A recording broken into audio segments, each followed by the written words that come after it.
Sandy, it's absolutely lovely to be doing this interview with you, so thank you very much. I'm delighted to help. Thank you. I really am. And Shakila and I are on the other side of the camera. We're going to be just having a general conversation about what life's been like for you, Yes. and how hospice care's been involved in your life over the last wee while. Yes. So, it would be helpful if you could just start by talking about your diagnosis. How did that all come to pass? That'd be really Right. useful.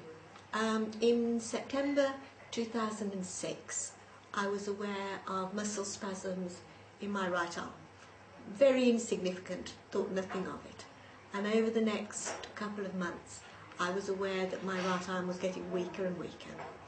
I went to see my GP, who sent me to a neurologist in January 2007, and in March 2007 I was diagnosed with MND, which, as you know, absolutely devastating diagnosis and totally changed my life and the family's life. Had you any idea, Sandy, when they gave you that diagnosis? None whatsoever.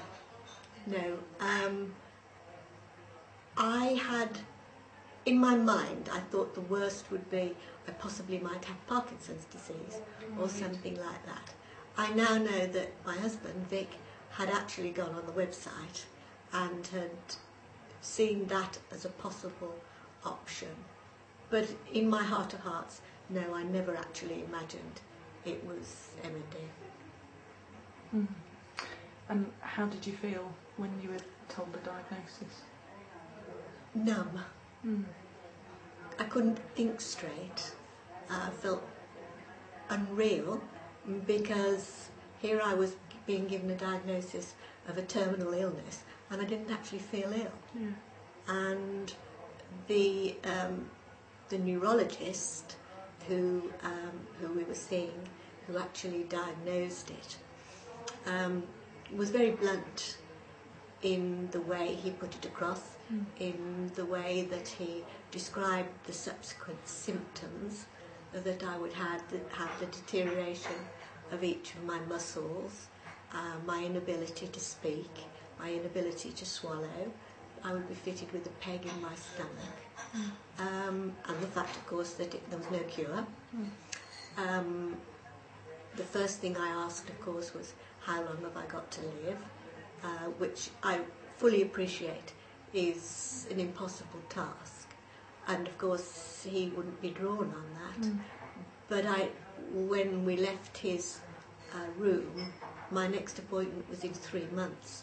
So as far as both Vic and I were aware, he didn't expect me to die within 3 months, but nevertheless the limitation was very apparent.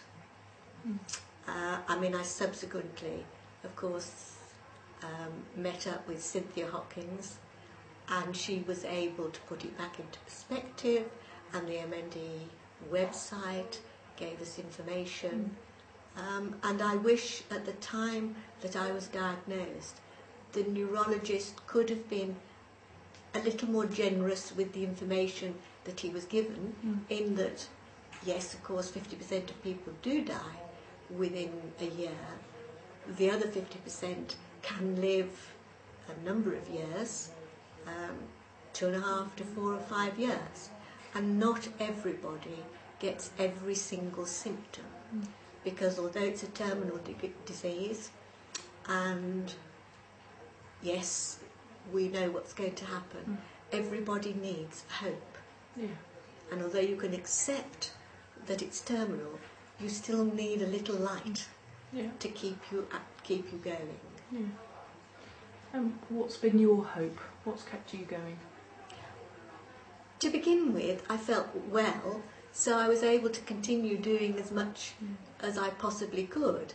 The last year has been more difficult, and I now reach the stage where I am perfectly happy to die, and I really don't actually want to linger on until there is nothing, absolutely nothing that I can do. So I just pray that God will be merciful. Sandy, can I just ask you, when was hospice care involved then? I came to hospice care on the recommendation of Cynthia Hopkins. reluctant, obviously, to start off with. And the first time, it was in January 2009. And I had already been brought to an open day by a friend who volunteers. So I knew it, and I was amazed at how beautifully calm and peaceful and friendly everybody was. Anyway, the first time I came, I enjoyed my time, went home and wept. Was that the first time you came to daycare? Yes. Yeah. And I thought, this is for sick people and I shouldn't be here. But I came back the next week and knew it was exactly the right thing to do. And since then, it's been just wonderful. I've made friends with staff and patients, and it's been a lifeline. And certainly since I've just spent a week in the IP unit, and I just can't praise them enough. It's been absolutely wonderful. It takes all your cares, all your anxieties away, and you're just cocooned in this little balloon of peace and comfort, and it's great. And because you've now met up with someone from each of the different parts of the hospice care service, haven't you? Yes. Because you come to daycare and you've now been in the inpatient unit, Yes. and Yes. your home care nurse is Beth, isn't it? That's right. Yes. And she's come out to see you a little bit at home too. Absolutely. And of course, being in the IP unit, I've met so many of the nurses that have either worked on daycare or have passed through, or, and it was just like, Has that been helpful? oh, it's been lovely, Oh, because that's they good to know know. me and I know them, Yeah. and it was just such a comforting and a friendly atmosphere. Didn't feel strange, because it was like meeting up with old friends again. How did you feel when the inpatient unit was first suggested then? Oh, absolutely couldn't get here quick enough. Just wanted to be there.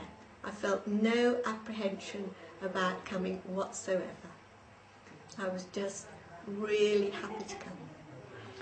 And you said that the first time the hospice was mentioned, you were a little bit reluctant. Could you say a little bit more about that? Well, I think everybody's perception of hospice is a gloomy place where everybody's sad and there's, miserable and death and tears.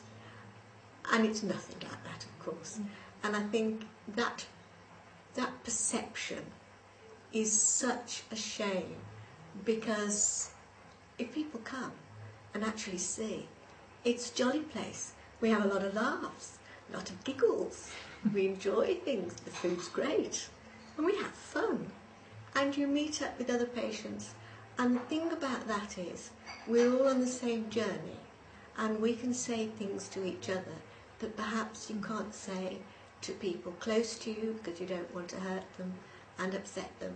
But we can say things that mean a lot to us. So, if somebody's having a bad day, we sympathise. We know what bad days are like. We can help. And, if they're having problems at home, you can empathise with that as well. And I think more than anything else in day unit, we support each other on good days and bad, and when things are a bit tough, and when things are fun. And we, as I say, we have a laugh and a giggle. And you've had the opportunity to sort of express yourself and when things have been tough, because Absolutely. your faith is very important to you, isn't it? It is. And David has been very supportive, and when I felt very down and bumping along the bottom, I've been able to talk quietly to David and get support and get things back into proportion.